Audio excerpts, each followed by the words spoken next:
I get a lot more trolls on Twitter, but I think it's just because I reach a lot more people. And it's funny, there's certain content topics that if I touch them, it's just an invitation to please say horrible things to me. I've been on Twitter forever and it just doesn't really move the needle. Like I have, I don't know, 37,000 followers for like 7 years. I go back and forth between like just deleting it and not even having it. But then I don't really have a strategy there. I just kind of like randomly post things. I've found that it's really toxic. People just take what you say and completely flip it. Exit.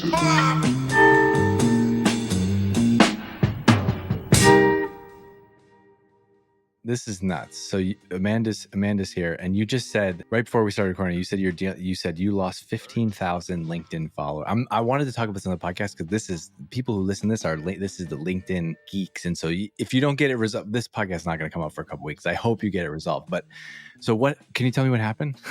Yesterday, I got a security breach, which happens when you're a creator. You know, they're like, change your password, whatever. I've been locked out of my Twitter before. Some things have happened. And I got that yesterday, logged back in. Everything was fine. And then today, just like 30 minutes before this podcast, literally, I watched my follower account go from like, I think it was like close to 28,000 and it jumped to 11,000. And I'm like, well, that's not normal. And how did you notice it? Did you just happen to look and like? I just happened to pull up LinkedIn like I do, 80 times a day. And I literally saw the number change. It was I'm like, that's a glitch. And then I went into my analytics and there's this huge cliff. And I like, look, I've been on social media for a long time now. There's several things that could be happening. Path one is it's bots. And if so, okay, followers are a vanity metric and that's fine. I'd rather have quality, followers. But the second thing is that something happens through like I have third-party plugins that, I use a scheduling tool. Who knows? Yeah, what do you use? I use Taplio, and I just happen to look at something on your post, and this is actually my friend Tass. She said LinkedIn is also cracking down on use of third-party tools like Taplio, and I've read multiple people have asked me that, and I've never seen it, but now I'm like, oh, I literally just made myself a post-it note. Like, should I remove Taplio? Well, so it's funny because I've used it for 8 months and actually partnered with them because it truly is incredible for me. Like I had been scheduling my content. I schedule my content out a week at a time. It's great. But if that's actually happening and all of a sudden LinkedIn removed all the followers I gained from Taplio, that would be a big concern. Imagine they're like, these don't count. Right. We're taking them back. Right. Well, the good news is this guy, Michael, commented on your post. This must be a mistake or glitch. Well, and he said, you have gained a real follower in me. So that's I got one more. 11,001. Yeah. Shout out to you, Michael. Well, all right. Well, I hope that by the time we post this, I hope this gets resolved and I hope those come back. We'll do a round 2 and I'll let you know where I'm at. Yeah. I'm sorry to hear that. I got a message the other day that somebody was, who knows? And it was like, hey, this is Dave Gerhardt. Like, I have something urgent. Can you please call me?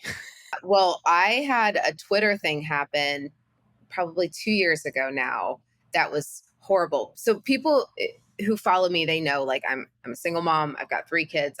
I've been tweeting. I have now 110,000 followers on Twitter, but I share openly about what I'm going through and life as both a marketer and a mom. I got locked out of my account. It was somebody in Europe. They locked me out of my account, detached everything. So I couldn't change my password. I couldn't get in, couldn't even verify my identity that it was my account. And they were DMing people saying, hey, I know I never do this, but my kids really need some money. Can you please send? And I felt horrible. I offered free coaching and I tweeted out once I got my account back, I tweeted out, if you were a victim of this, like, let me know what I can do. Like, I will do free coaching, free consulting calls. Like, I was trying to help however I could because I felt horrible. Yeah. And it's like, and that's such a hard thing because it's like you have no idea who or how or any control over that. People write mean things to you sometimes on Twitter. Have you noticed a difference between Twitter versus LinkedIn and how people react? I think that, look, I reach anywhere from 20 to 40 million impressions a month on Twitter, and I'm not near that on LinkedIn. So I don't think it's apples to apples because I get a lot more trolls on Twitter, but I think it's just because I reach a lot more people. And it's funny, there's certain content topics that if I touch them, I know it's just an invitation to please say horrible things to me. But LinkedIn so far I've grown really slowly and steadily. Like I just started being really intentional on LinkedIn a year ago. It's been very steady. So I know people say LinkedIn can be a little crazy, but you tell me, what's your LinkedIn experience like? Well, so I've been on Twitter forever and it just doesn't really move the needle. Like I have, I don't know, 37, I've had 37,000 followers for like 7 years, I feel like. And I go back and forth between like just deleting it and not even having it. But then for me, and I don't really have a strategy there. I just kind of like randomly post things. And then I used to share a lot more. And I noticed that like it is really, I've found that it's really toxic. And I've seen, I mean, I've seen some of the stuff you write about, right? You write about your life and your family and single mom and kids and whatever. And like people just take what you say and completely flip it. And it's like, wait, what? And then that comment goes nuts. And it's just like I have a harder time with like the mental health side of Twitter. And but anyway, my point is, so at the same time, like 7 years ago when I was working at this company, Drift, we really started writing on LinkedIn a lot. And LinkedIn launched LinkedIn Video when we were there. And I was very comfortable being on video. And so I was doing marketing at a company that sold marketing software. And the company had a really strong brand and buzz and got a lot of attention. And people really liked the way we were doing marketing. And so I was sharing like regular updates about the things that we were doing. And I would do it by like videos, walking and talking, like literally like drinking a smoothie on my way to the office, like sharing what we were doing. And LinkedIn had just launched video at that point, and I noticed my videos were getting like hundreds of 100,000 views. Like like, you know, any new social platform, any social platform where they roll like a new feature, they kind of prioritize that thing. And so it just went nuts. And so I went from just using LinkedIn, like remember it used to be just like, I met you at golden hour. I send you a connection note. It was like, great to meet you. And we send a connection request and now you're in my Rolodex, but it shifted to be a content platform. And so I just started like connecting with everybody and requesting connections. And I had 50,000 followers, 60,000 followers, 70,000 followers in like a year, in the time it took me to go on Twitter, Twitter for 10 years. I've been on Twitter since 2009. And now I have 165,000 followers on Twitter, but it's mainly because I focus on B2B. And I think I have to play a different game, like I think, to grow on Twitter. And so now I have Twitter. My new strategy is like once a week, once a day, I'll share something that I wrote, mostly long form, mostly from LinkedIn. I just put it over there because what I notice is the value of Twitter for me is the DMs. Like there's people that will only reach out to me in the DMs. Like I've become close with the CMO at HubSpot, this guy Kip Bodner. We're on LinkedIn. We have we have email, we have text messages, but like he'll DM me, be like, hey, I'm coming up to Vermont this week. Like we should play golf.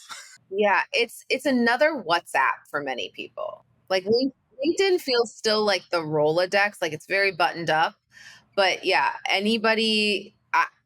it's like another texting platform for me. I'm talking to my friends, my Twitter friends on Twitter in the DMs all the time. And I mean, I raised $2.6 million for my last company, and I would say 80% of it, if not more, came from Twitter. And do you feel like from posting on Twitter, or like like having a presence, but like looking good enough to post and then like having active DMs? Like the DMs that I get are amazing. Like I got a shout out on the My First Million podcast because those guys somehow were paying attention to Exit 5, and Sean, his co-founder, this guy, Ben, like I find out, like when you ever click on someone's profile and you're like, this person follows me? Yeah, all the time.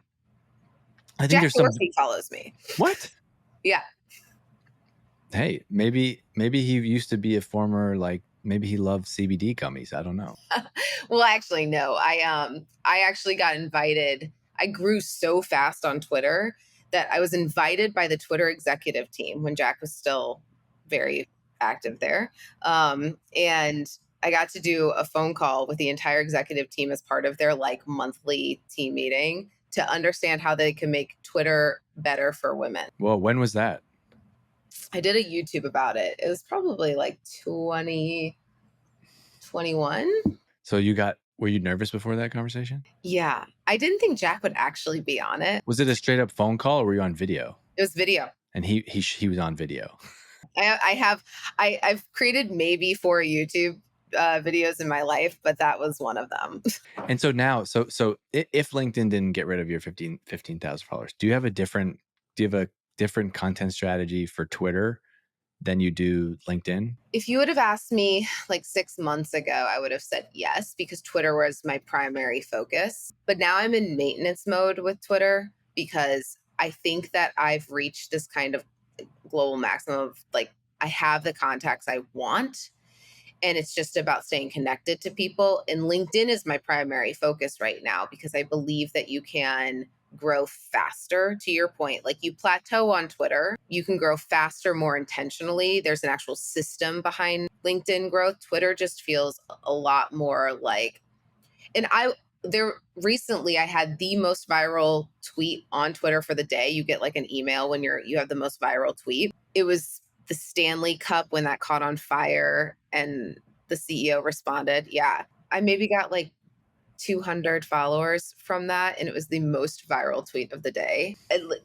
There's Do you no remember how rhyme. many impressions? Do you remember the impression number? It was 30 million. 30 million impressions and you got 200 followers. Yeah, it was crazy. It was wild. There's no rhyme or reason with Twitter. It's harder, but LinkedIn, there's like a real approach, minus when you get 50,000 followers removed. But I saw it, like, the formula was very consistent. If I post twice a day, engage with 10 people a day, I'm showing up after I post and engaging with the comments for, at least 30 minutes. If I pulled these levers, I watched the number just keep going up, up, up. You wrote something. You actually wrote this earlier. 3 years of tweeting, and I think this is a fantastic advice for just a general content strategy. 3 years of tweeting with no intention or system, 100,000 followers, $0. 2 months of tweeting with intentions and a system, 101,000 followers and 30K. Create a goal, optimize your system, focus on quality of content, not quantity of followers. Can you give me the narrative behind that? So I quit my kind of corporate career. For those that don't know me, I started 2 companies. I led marketing at The Knot in between my first startup and my second startup. So I was at The Knot for 5 years. And then after that, I sold my last startup in 2022 and went on to just go be a VP of marketing, kind of just trying to figure out what I wanted to do next, and decided I was going to go on my own and do this whole solopreneur thing. So I quit my job with no safety net. I was like, okay, I've got I'm going to figure this out. Like, that's my founder brain. I like the forcing function of just, I'm going to figure this out and I need to. So I quit my job in September. I gave myself 6 months to hit a 5-figure a month MRR. And I did it in the first 2 months. So, and what was intentional? Like, what was intentional about the content strategy? Like, how did you, like, going from tweeting just because?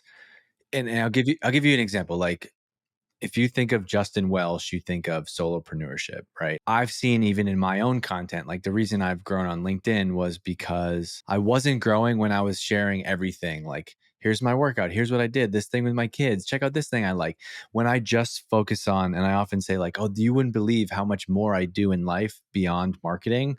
But on LinkedIn, that's just what I talk about because that's the topic. And I think you and I have talked about in the past about when you were first starting your newsletter, you're like, I don't know, everybody says like niche down, but it seems like you do, from a content standpoint, if you want to grow and if you want to monetize that in some way, you do need to have like 1 or 2 things that you're known for. Did you develop a content strategy based off of that? yeah, 2 things. I developed a much clearer ICP, and then I had an offer, because obviously you can't make money if you have no way for people to give you money. And so I actually had to spend the time building the products on the back end.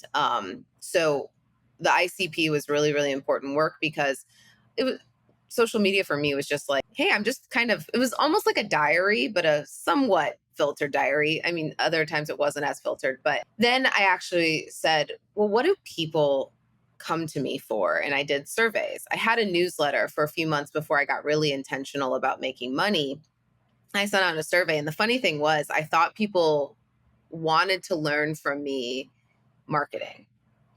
I've been a CMO several times. When I did the survey, the thing that came back was people want to know how I get shit done. They're very curious about how, there's a lot of productivity gurus that have no kids and they'll tell you how to structure your day. And you're like, you have no clue what it's like to run a marathon in my day before 9 a.m. So I realized that my ICP is actually people who are building and they're teetering on the edge of burnout and they know that they don't want to go there.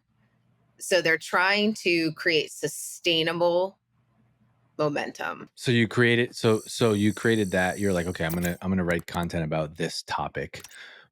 What does your writing process look like? How do you create content? Because it seems like you went from, you're creating content that's like this diary, like I just did this thing, and you can still mix in some of those things, but I want to know the system behind your content. And can you also say what's the offer that you created? Was it your newsletter, not having a newsletter? So my flywheel is social media feeds to my newsletter. And then as I learn what works and resonates in my newsletter, that feeds my social media. So that's the first flywheel. Then of my newsletter, I drive people to one of two things. They can either take my course, that's very do it yourself, or they can join my community. The community is very hands on. I'm there. We're in Slack every day. It's about building accountability. We teach best practices around branding. And then that I learn from that feeds my social, that feeds my newsletter. Then the last tier is the high ticket prices where I do coaching. I have 8 people that I'm coaching on their business, but both like inner work as well as the external stuff. Because I have been in therapy for 6 years. I've had a Harvard trained coach for 10. Like I think a lot of people's blockers are a lot more internal than they are, what's the algorithm? It's like, no, actually, let's talk about why you're struggling to take up space. And then the highest ticket price is actually working with me as a fractional CMO. And I do CMO workshops and stuff like that. So I love that you mentioned the feedback loop. So most of the people that listen to this, I think your story is relevant for 2 reasons. Number one, I think you're a master at the content and social media world. And I think that flywheel is the most underrated thing. It's something that I relate to. That's my whole that's been my whole playbook as a marketer, especially in the B2B world. We get caught up on ABM, this strategy, this thing, I don't have a framework. I don't have a funnel. What I'm good at is understanding my audience, creating content for that audience, and then getting the feedback loop going. I mean, just this week, we did a whole new rebrand. We did a whole new logo, a whole new website, whole brand redesign, everything. Awesome. And we already are making changes because we launched it. A couple things we didn't like. We heard some specific comments and feedback. And so we're going to change it. We have an advantage. We have an audience. We have such an advantage.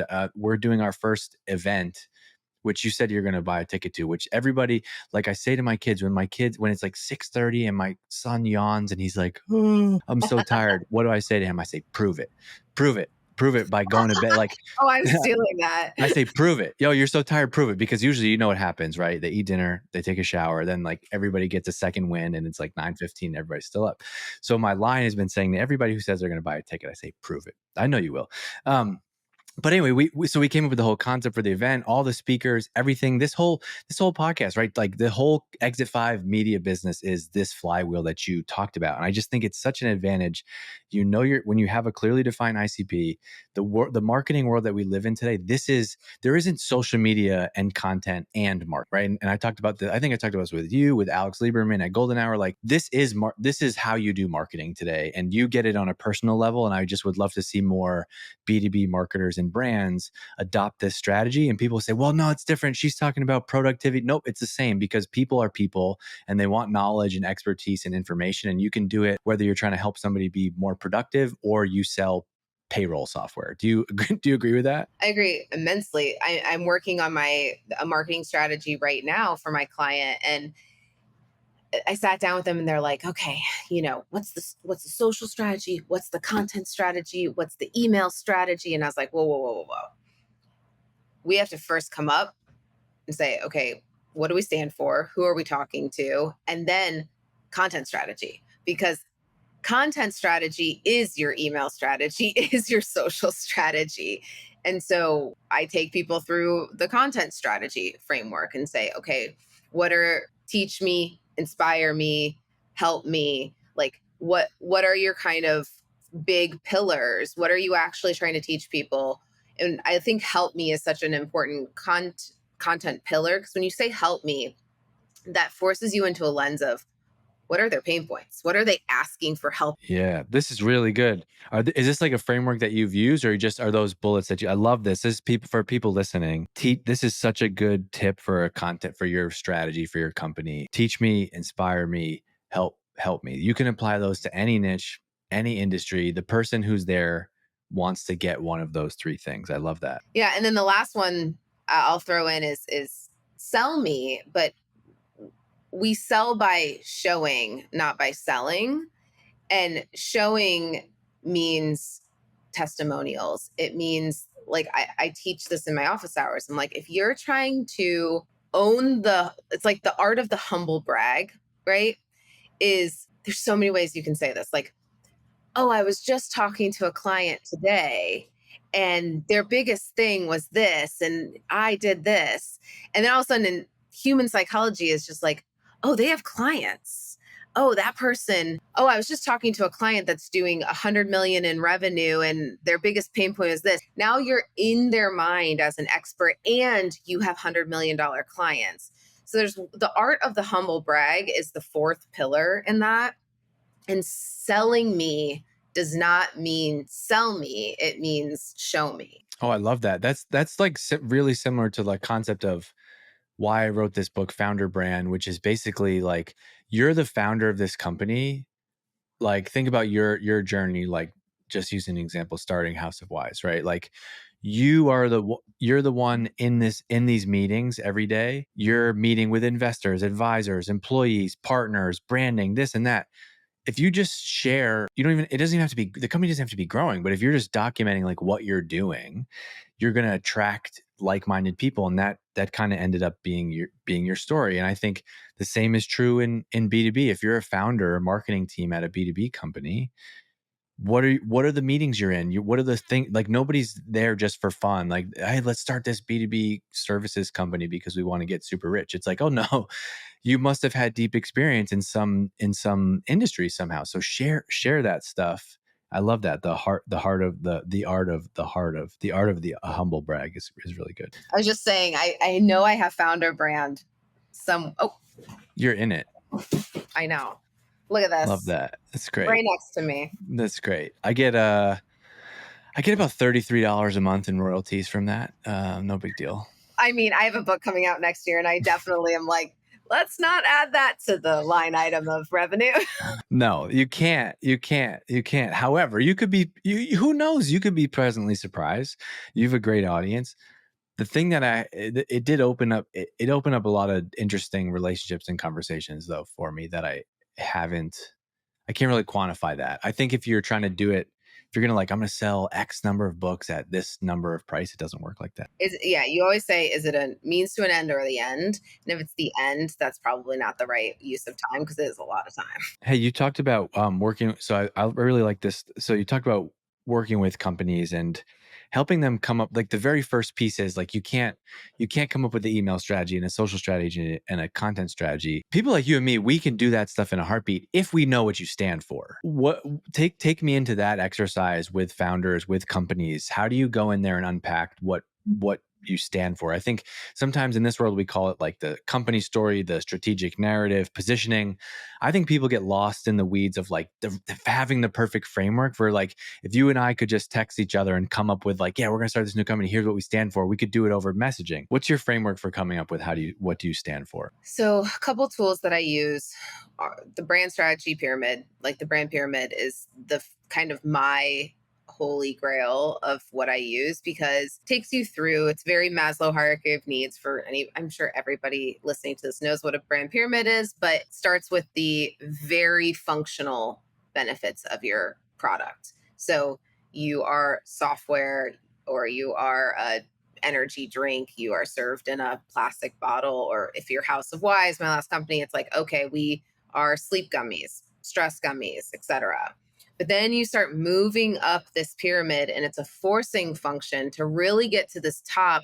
Say, what is your brand essence? What do you want someone to feel when they're connecting with your brand, which is very Maslow hierarchy of needs. You move up to like emotional and then self-actualization. And at the self-actualization of a brand is really like, what's that like essence? What do you want somebody to feel? Coca-Cola infamously is like, it's share a Coke, because they are all about community. When you're drinking a Coke, whether you're a polar bear or people on a street, it's this idea that you're with your family and community and you feel connected. They added that as like the wrapper to a very functional product. And so for me, I am a very emotional brander. I always care about what emotion do you want someone to feel when they are using your product, experiencing your customer service. Are they super inspired? Do they feel related to? Do they feel at ease? And so that's the first tool that I use.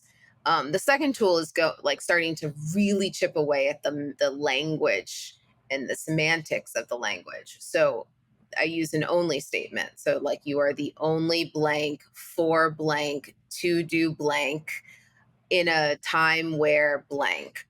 If you do an only statement, you're starting to really finesse that language even more. And then the third tool is, what are we not?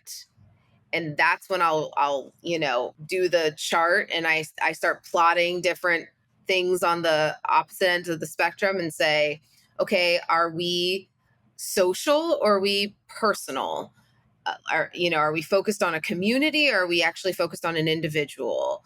And like exit five, it's like, are you focused on it growing as a community and the support of the community and getting, or are you really focused on growing the person? And so I start plotting those things, and I say, show me where you think we are, like on a spectrum. Are we over here or here? Because when you force people to do that, you start to see where there's disconnect, especially if you get all the executives in a room. What's my favorite thing? This is really good. I'm furiously scribbling notes like I do. But if you how often do so I think this is great. I can see founders and executives in this meeting though. How do you balance what you can do today versus where the company is going? I feel like the variable here is so often like the product and the roadmap, and specifically that only conversation. Is there a lot of friction there early trying to figure out like we're the only? There's a lot of nuance, like especially today there's so many products in so many industries. How do you really come up with a strong differentiator? It's usually in the psychographics and the emotions, but for sure, chief product officer, chief, CTO, they're the ones that are like, whoa, whoa, whoa, whoa, whoa. But I have to always remind them, this is aspirational. Where do we want to go as a brand? And then we're going to build a roadmap to get there. We may not be there today, but where do we want to live in the consumer's mind? And especially in early stage companies, Beehive's a great example. Like, they came out and they said, we're going to be the fastest, we're going to ship the most. And even though they couldn't compete with Substack right away, they started chipping away at that. And you see that when you live in the consumer's mind as being something, you will work into that and you will develop a roadmap with that lens. Interesting. So you can go after we might have similar features as someone else, but the way that we talk and the emotion, you said emotions and psychographics, that is like how we come off as a brand, and who we focus on could be our differentiator. And the people. Like, I think B2B, the world of B2B needs to kind of peel back the layers of your employees and bringing creators into the fold and ambassadors and who's a part of it. As a CMO, I'm looking around to say, who else is working with them? Who works there? What do they stand for? I think it's a really cool opportunity when you have amazing people that work at your company. Getting them to talk about your company is such a no-brainer for me. I mean, Morning Brew starting with like, you just were watching like Alex and Austin and Dan Toomey, and they're all tweeting at each other, and you're like, well, these are cool people. Like, I'll read this thing. That's how brands work nowadays. It's the humans behind the brands. Golden Hour is a great example. Like meeting the team behind that, like I was like, yeah, I will do whatever I can. I'll promote you guys. You're just a good human. Yeah. So like using that to your advantage in your marketing versus trying to be like, well, this product that we compete with has these 10 features, but we have these 11 and we're going to win on this variable. If you look at the brand pyramid, if you're competing down here, you're going to lose. I launched a company in the one of the most competitive markets. When I launched House of Wise, CBD gummies and products had been out for years. The place that I wanted to hold in someone's mind is that we are helping women take up space, because when they took one of our gummies, they were making space for their workout, making space for sex, making space for sleep. And it was so much more than this gummy. It was like giving yourself permission to have those things. And so I wasn't competing down here in function. There's lots of gummies out there with these same ingredients. I had to compete at the top, the emotions. When you talk the brand pyramid, so people can look this up, is it literally called the brand pyramid? Yeah. If you just Google brand pyramid, you'll see tons of So you examples. have brand essence, brand personality, emotional benefits, rational benefits, functional benefits. So you could literally print this out and like get a pen and paper and fill it out and do the exercise. Yeah, there's this company that is much bigger than we are that's doing something similar. And I'm starting to get more questions about how we're different. And I just want to scream through the microphone sometimes and be like, this is because it's our way. But we got to do a better job of articulating that over time. But like, there is something there, like the niche can be you, and it's our flavor. We Yeah. make the pizza. We make the pizza differently. Literally just wrote this. This is my newsletter yesterday, which was all content is chicken. It just is. You have to decide what your flavors and spices and recipe are. So it's okay. There are so many people talking about productivity, but my flavor, my recipe is that I'm a single mom and I have 4 businesses that I'm building. The people that like my recipe will come to me. Your flavoring is the blend of you, your team, how you make people feel, the existing people that are in the community that are like the energy and heartbeat of the community. Those are parts of your seasons and it's like KFC. It's this special blend of herbs and spices that you can't really put a finger on, but And you'd never feed it to your children. you shouldn't feed it to your children.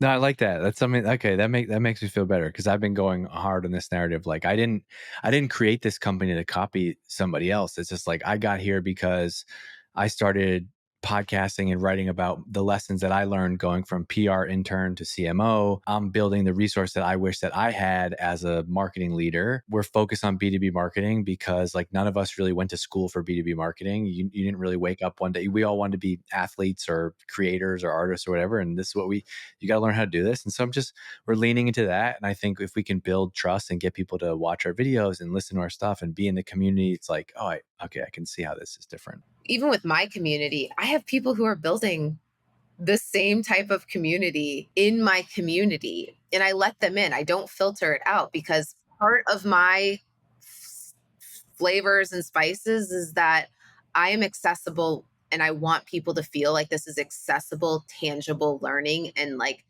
if I were to start like blocking people out, that's against what I want somebody to feel. Have you ever done anything with brand archetypes? Mm-mm.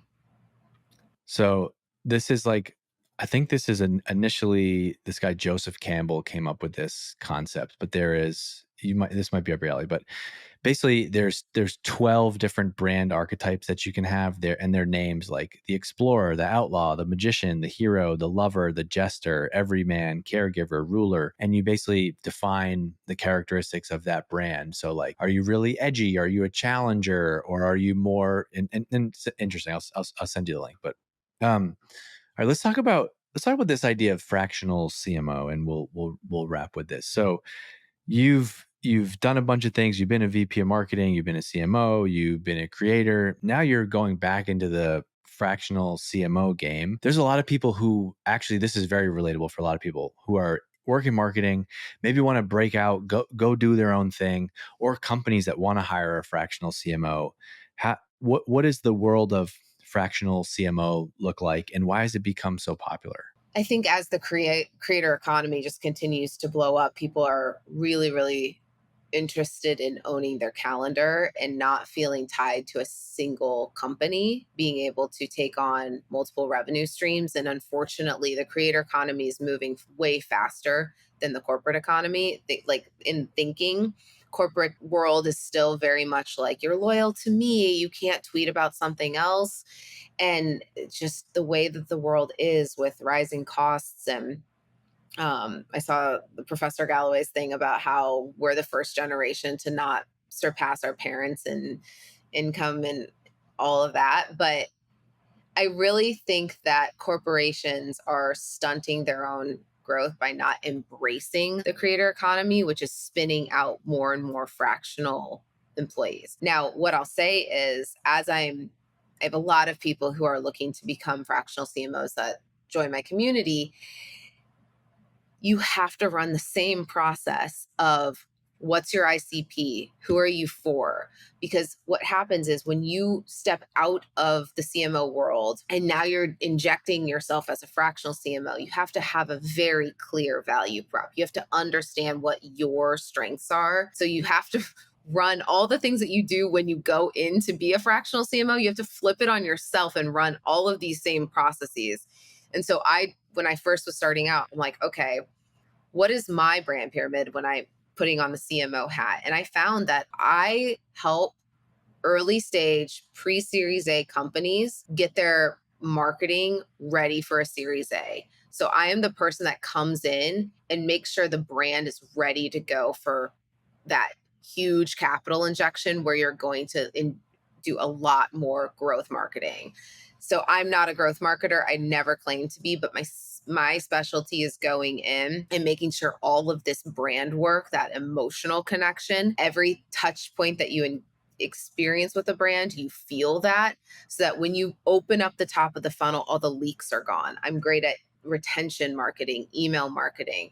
So I get all the leaks gone so they can turn on the faucet. And in the fractional role, like, do you, or I don't actually know much about it from other people Yeah. either. Do you manage a team? Like, are there people? How do you work with other people with resources?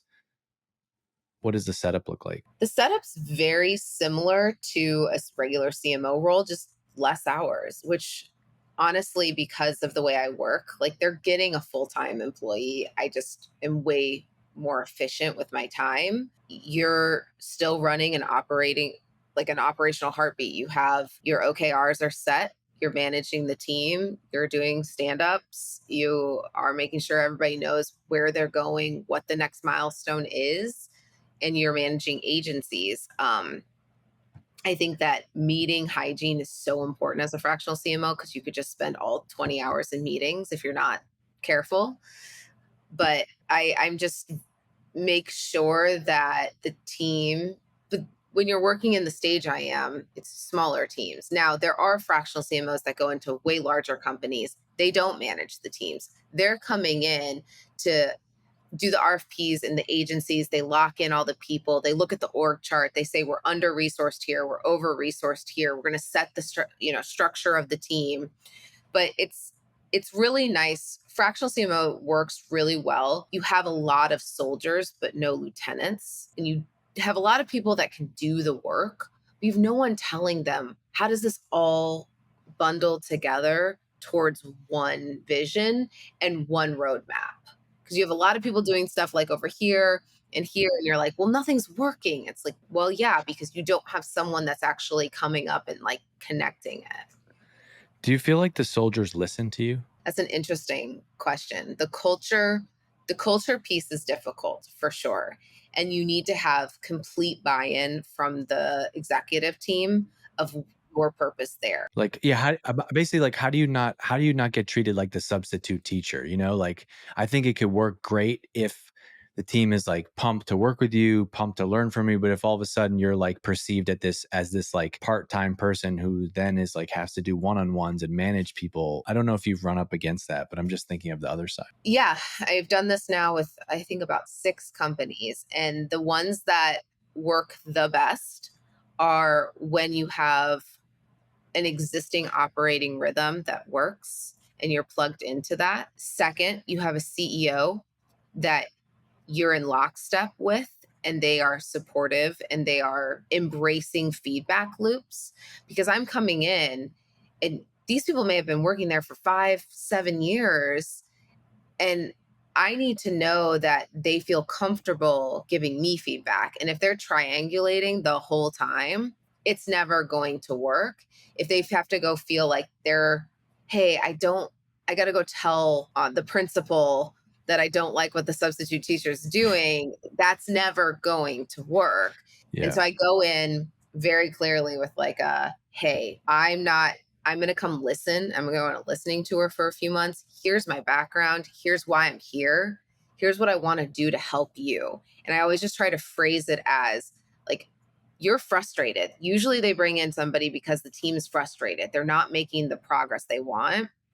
And so you come in and you just really make sure that you're speaking in their language. You're trying to make their job better. So for you, for you and for people like that might be, there's a couple interesting things. I think one, there is this trend of like, you can work for yourself and you can work remotely. And so there is a whole career path where it's like, if you're listening to this podcast and you're not happy in your current role and you're like, I don't want to go work for a company anymore, there's a path, right, Amanda, where you could pick, like, you could be a fractional CMO for 2 or 3 companies and probably make more money than you were before and work less hours or be more efficient in those hours. And so like, I think it's an interesting career path. If you're a marketer and you're like, I'm tired of this one company thing, I could go do fractional CMO and rotate. But it sounds like the qualifier has got to be CEO has to be involved and care and passionate about marketing. If it's like, we just want to outsource this, I'm not invested in this department. I want to hire you. I want to hire you to like babysit marketing and like give me the updates. That's when it's not going to work out for you, right? Right. Exactly. Okay. Let's wrap up. What's your workout today? I'm trying to get my run time down. So I'm going to go do sprints. I am trying to get back to like a 7-minute mile. We'll see. A 7-minute mile. We're trying. I did it 2 years ago, summer. I broke 7 minutes and I was like, okay, it's still for 1 mile. Like you're trying to just, okay. All right. Yeah. So I'm sprint training. So I have this little workout I do on the treadmill. It's 30 minutes, but it's a lot of sprint, calm down for a minute, sprint. So I do that for 30 minutes. And then I'm just going to do arms today. Oh yeah. Friday afternoon, arm day. Let's go. Love that. I'm in Miami. Yeah, of course. I have so much respect for that. And when you're running, when you're walking, when you're outside, are you headphones on, no headphones? Headphones all the time. And what are you listening to? Taylor Swift all the time. Never heard I've never heard of that person. I'm not never. Sure. That's exciting. My wife and her friends are going to her show in Paris in a couple weeks. She's in Paris right now. Is she coming? Comes back. Yeah, maybe it's neat. I don't even know. It's somewhere in France, and it's at the beginning of June or end of May. I'm so jealous. I might go to London. I've been once. I might go again. Yeah, it's like they found this hack where it's like it's cheaper to go to Paris, and they're like, well, we're going to Paris. I'm like, well, that's nice. The cheapest tickets I can find in Miami. She's coming to Miami on my birthday, $3,000. So I'm going to London.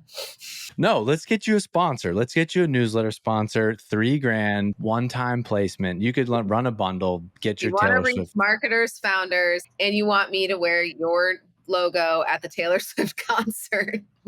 Yeah, you could be like Alex Lieberman did at the Michigan game with HubSpot, but this could be for Taylor Swift.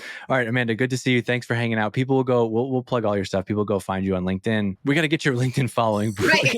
Please follow me on LinkedIn. We got to get you back boosted up. All right, good to see you. Enjoy your weekend. Thanks for coming and hanging out with us on the Exit 5 podcast.